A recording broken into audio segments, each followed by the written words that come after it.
Looking for something to do with your leftover quinoa? Today we're going to make dirty quinoa. Pretty much like dirty rice, but we're using quinoa instead. So we're going to start with a cup of celery. We're going to saute celery, peppers, and onions together in a medium-sized saucepan over medium-high heat. One of the things I really love about dirty quinoa is that you can throw in some of the extras that you have in your fridge. It helps you to use any leftover peppers that might seem, a little wilted or may have a little bruise or something like that.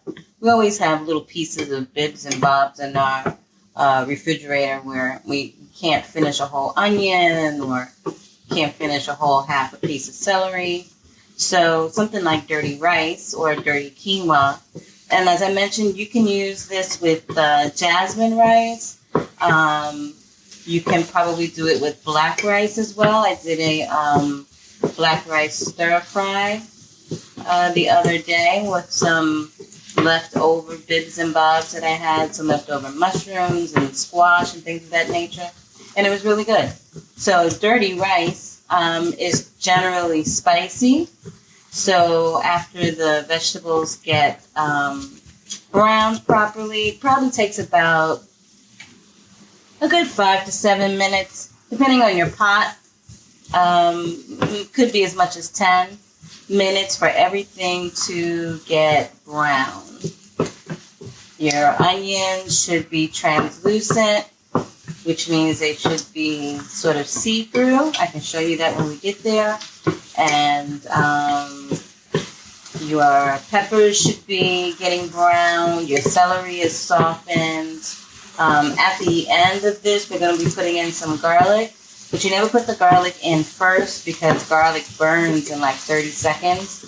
So you want to saute all of your heartier vegetables,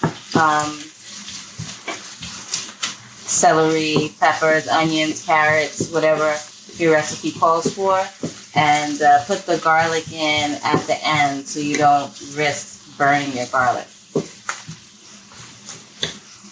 So I'm going to come back in about 7 minutes when this is done, and then we will restart.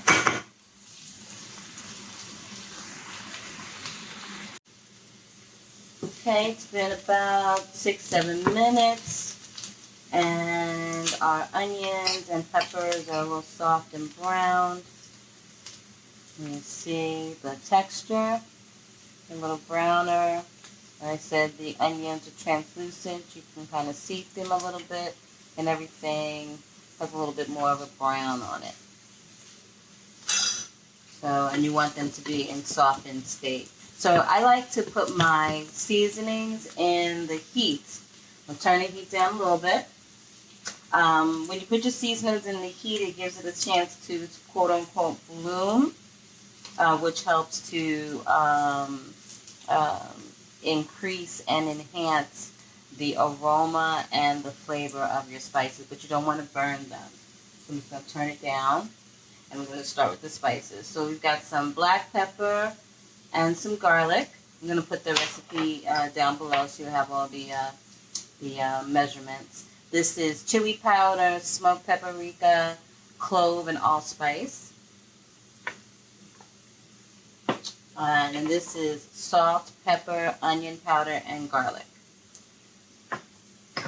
Okay. Put that in and let that touch the surface of the pan to help open up the aroma of the spices. And sometimes, a lot of times, spices raw can have a really strong flavor. So if you cook them down a little bit, it tastes better. If you put them directly in liquid, there are times when it's not thoroughly toasted and as well as if you were to put it in the hot pan first and then add other ingredients and like liquids, etc. So all of the spices are in. Now we're going to put in our garlic. Like I said, garlic is the last thing you want to put in because it burns. And we're also going to put in some Calabrian pepper, some Calabrian chili. All right. Now we're going to add our, normally dirty rice is ground beef and then seasoned vegetables and rice. So we're using Pumfu. So Pumfu is made out of pumpkin seeds. I love Pumfu because it's made out of pumpkin seeds. It has a wonderful flavor. This one that I'm using is the sausage one. It has flavors of fennel and all kinds of other spices in it, which is really great for a dirty rice or a dirty quinoa. And now we're going to add our quinoa. So this is tricolor quinoa. It's red, it's black, and then it's the beige, I guess you would say. The beige, the normal color that it comes in. It's called tricolor quinoa. I like that because I like the different colors. The textures are the same. It's just that I like the variety of colors. So now everything, we're just still at a medium heat. And at this point, we're just warming it through. We're just going around and making sure that the Pumfu is incorporated. Now, if you didn't want to use Pumfu, you could use ground beef if you're eating it. You could use vegan beef crumble. You could take a vegan sausage and crumble it and put it in this as well. One that's, take it out of the casing, like a sausage you might get from field roast, and remove it. The field roast chorizo sausage would probably be pretty delicious in this. And then I find that everything needs a little bit of acid. I love white balsamic vinegar. What I find is that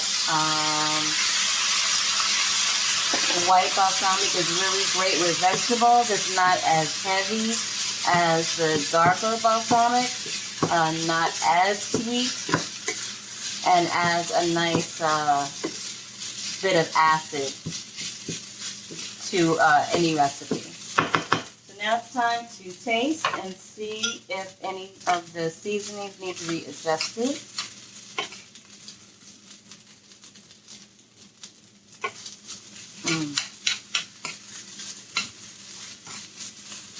I think it needs just a little bit of salt. It doesn't need any more pepper. I taste the garlic. I taste the chilies. This needs just a little more salt.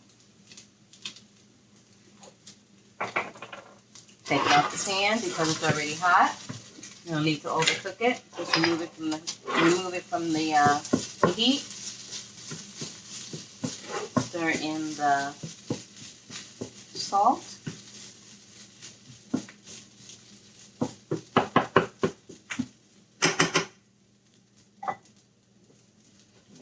And here you have your beautiful pan of dirty quinoa. So I like to serve it with roasted broccoli. And I'll plate it up and I'll show you how. So here's the dirty quinoa. I like to make it with roasted broccoli.